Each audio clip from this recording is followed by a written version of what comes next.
मैं doctor SK. Gupta, director minimally invasive neurosurgery, SIMS hospital Mathura से। मैं आज हाइड्रोसिफिलिस के विषय में कुछ चर्चा करूंगा। हाइड्रोसिफिलिस की बीमारी क्या है और इसका क्या आधुनिक उपचार हम सिम्स हॉस्पिटल में आपके लिए लेके आए हैं। सितंबर को दुनिया भर के जो न्यूरो साइंटिस्ट हैं हाइड्रोसिफिलिस विश्व जागरूकता माह के रूप में मनाते हैं और इस पूरे सप्ताह हम लोगों को जागरूक करते हैं कि हाइड्रोसिफिलिस की बीमारी क्या है और इसके क्या आधुनिक उपचार दुनिया में अवेलेबल है। हाइड्रोसिफिलिस एक ऐसी बीमारी है जिसमें सिर में पानी भर जाता है और ये बच्चों में देखा गया है कि ज़्यादा कॉमन होती है। हर 1000 में से एक बच्चे को हाइड्रोसिफिलिस नामक बीमारी होती है। इसके और ये अडल्ट में भी हो सकती है, लेकिन बच्चों में ही ज़्यादा प्राय देखी गई है। 1 in 1000 का इंसिडेंस होता है हाइड्रोसिफिलिस की बीमारी का। और अगर हम इसका क्लासिफिकेशन करें या वर्गीकरण करें तो 2 तरीके का हाइड्रोसिफिलिस होता है, एक कंजेनाइटल और दूसरा एक्वायर्ड। कंजेनाइटल उसको कहते हैं जो जन्मजात होता है और दूसरा एक्वायर्ड जो जन्म के बाद हो जाता है, जो किसी इन्फेक्शन की वजह से हो सकता है या किसी ट्यूमर की वजह से हो सकता है, उसको हम एक्वायर्ड बोलते हैं। तो इस बीमारी के जो लक्षण हैं वो क्या होते हैं और हम कैसे पहचानेंगे कि हाइड्रोसिफिलिस की बीमारी है। इसमें बच्चे का सिर जो होगा वो असामान्य रूप से बड़ा होगा, उसकी आंखें घूम जाएंगी, उसको उल्टियाँ बार बार होंगी और दौरे भी पड़ सकते हैं मिर्गी के। तो इन लक्षणों से हम पहचानेंगे कि उसको हाइड्रोसिफिलिस की बीमारी है। इसकी हम डायग्नोसिस कैसे करते हैं?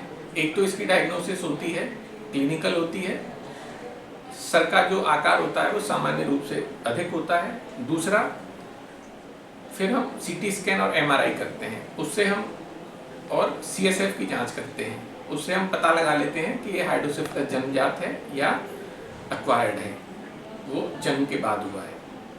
और इसके जो उपचार हैं 2 तरीके से किया जाता है। जो कन्वेंशनल रूप में उपचार होते थे वो शंट सर्जरी होती थी, VP shunt, ventriculoperitoneal shunt, ventriculopleural shunt, ventriculoatrial shunt. तो लेकिन शंट सर्जरी के जो परेशानियां बाद में सामने आती थी कि शंट ट्यूब कभी ब्लॉक हो जाती है इन्फेक्शन से या बाहर निकल आती है, तो उससे परेशानियां होती थी। और दूसरा उपचार है जिसको हम मॉडर्न ट्रीटमेंट ऑफ हाइड्रोसिफिलिस बोलते हैं, वो एंडोस्कोपिक थर्ड वेंट्रिकुलोस्टमी है। उसमें हमें कोई फॉरेन बॉडी नहीं लगाना होता है और वो उपचार शंट सर्जरी से थोड़ा सा सिलेक्टेड पेशेंट में बेहतर होता है। सिम्स हॉस्पिटल में हाइड्रोसिफिलिस के लिए दोनों ही तरीके के ट्रीटमेंट अवेलेबल हैं, शंट सर्जरी भी अवेलेबल है और जो मॉडर्न ट्रीटमेंट होता है हाइड्रोसिफिलिस का एंडोस्कोपिक थर्ड वेंट्रिकुलोस्टमी वो भी अवेलेबल है, जो कि हमारा ही सेंटर है जो इस एरिया में एंडोस्कोपिक थर्ड वेंट्रिकुलोस्टमी और मॉडर्न ट्रीटमेंट हाइड्रोसिफिलिस का मरीजों को उपलब्ध करा रहा है। धन्यवाद। सभी ब्रजवासियों को मेरा नमस्कार। मेरा नाम doctor Prempal Bhati, director and senior neurosurgeon, SIMS hospital.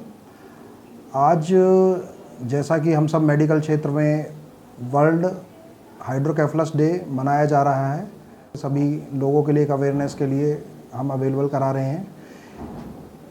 World हाइड्रोकेफलस day पे जो हम बताना चाहते हैं कि जो बच्चे होते हैं मेनतः बचपन से लेके और 18 से 20 साल तक की उम्र में एक अलग तरह का हाइड्रोकेफलस होता है और एक दूसरी उम्र होती है जो है 40 साल से लेके 60 साल की उम्र में, उसमें दूसरा हाइड्रोकेफलस होता है जिसको बोलते हैं नॉर्मल प्रेशर हाइड्रोकेफलस।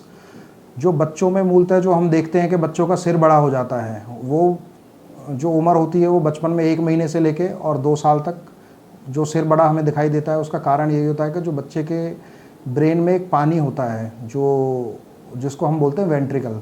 तो वेंट्रिकल के अंदर जो सीएसएफ है वो सीएसएफ का फ्लो रुक जाता है। फ्लो रुकने की वजह से जो हमारा सिर है वो जो वेंट्रिकल है वो बैलून की तरह बड़ी हो जाती है और जो हमारा सिर है वो काफ़ी बड़ा लगने लगता है बच्चे का। तो इस तरह के बच्चों में जो पानी का रास्ता है उसको ओपन किया जाता है और उनका जो सिर है वो नॉर्मल हो जाता है। और इसमें जो जितना जल्दी इलाज कराएंगे उसका ये फ़ायदा होता है कि जब वो वेंट्रिकल का साइज़ बड़ा होता है तो वो नॉर्मल ब्रेन को हमारे को प्रेशर में दबा देता है और जितना टाइम प्रेशर में ब्रेन दबा रहेगा उतना ही उसकी फंक्शनिंग, उतना ही जो उसकी मॉर्फोलॉजी है, जितना उसके अंदर वॉल्यूम है वो उसकी सेल्स डैमेज होती जाती हैं, डेड होती जाती हैं। तो early treatment is the best treatment. और अर्ली ट्रीटमेंट के साथ हमारे जो पेशेंट के सारे फंक्शन हैं, जैसे कि चलना, बोलना और जो डेवलपमेंट है, मेंटल और फिज़िकल डेवलपमेंट है, वो सारी अपनी समय के हिसाब से फिर पूरी होती रहती हैं। अगर उसी पेशेंट को हम नेगलेक्ट करें कि 6 महीने 4 महीने तक उसका सिर बड़ा है, 4 महीने 6 महीने तक हम उसका वेट कर रहे हैं या कुछ देसी दवाइयाँ दे रहे हैं कि देसी दवाइयों से ठीक हो जाएगा, वो देसी दवाइयों से नहीं ठीक हो सकता है। क्यों? क्योंकि जिस चीज़ का रास्ता ही, पानी का रास्ता ही बंद हो गया है, उस रास्ते को ओपन किए बिना आप उस चीज़ को ठीक नहीं कर सकते हैं। तो उसमें एक दूरबीन के द्वारा, दूरबीन विधि द्वारा एक अंदर कैथेटर डाला जाता है और कैथेटर डाल के उसको जो रास्ता है उसको ओपन किया जाता है, जिसको बोलते हैं ईटीवी। ईटीवी जो है एक प्रोसीजर है जो दूरबीन विधि द्वारा किया जाता है। दूसरा प्रोसीजर जो हम करते हैं वो शंट है। शंट में दिमाग से एक नली डाल के और उसको पेट में डाल दिया जाता है ताकि एक्स्ट्रा जो पानी है ब्रेन का वो पेट में चला जाए और पेट उस पानी को सोख लेता है। तो बच्चे का जो दिमाग है उसकी डेवलपमेंट फिर नॉर्मल होती है। तीसरा जो हम कह रहे थे कि कुछ जो 40 साल से 60 साल की उम्र में होता है उसको बोलते हैं नॉर्मल प्रेशर हाइड्रोकेफलस। नॉर्मल प्रेशर हाइड्रोकेफलस में क्या होता है कि प्रेशर नॉर्मल है, ब्रेन को डैमेज नहीं होगा, लेकिन जो साइज है वेंट्रिकल्स का वो बड़ा है। उसकी वजह से क्या है कि पेशेंट को 3 सिम्टम मेनली होते हैं। एक होता है डिमेंशिया, याददाश्त में जो है वो कमजोरी आने लगती है मरीज के। तीसरा होता है दूसरा होता है यूरिनरी इनकॉन्टिनेंस, मतलब मरीज को जो पेशाब है वो उसको रोक नहीं पाता है और बार बार हर घंटे में, आधे घंटे में जाना पड़ता है और बाथरूम पहुंचने से पहले उसका पेशाब निकल जाता है।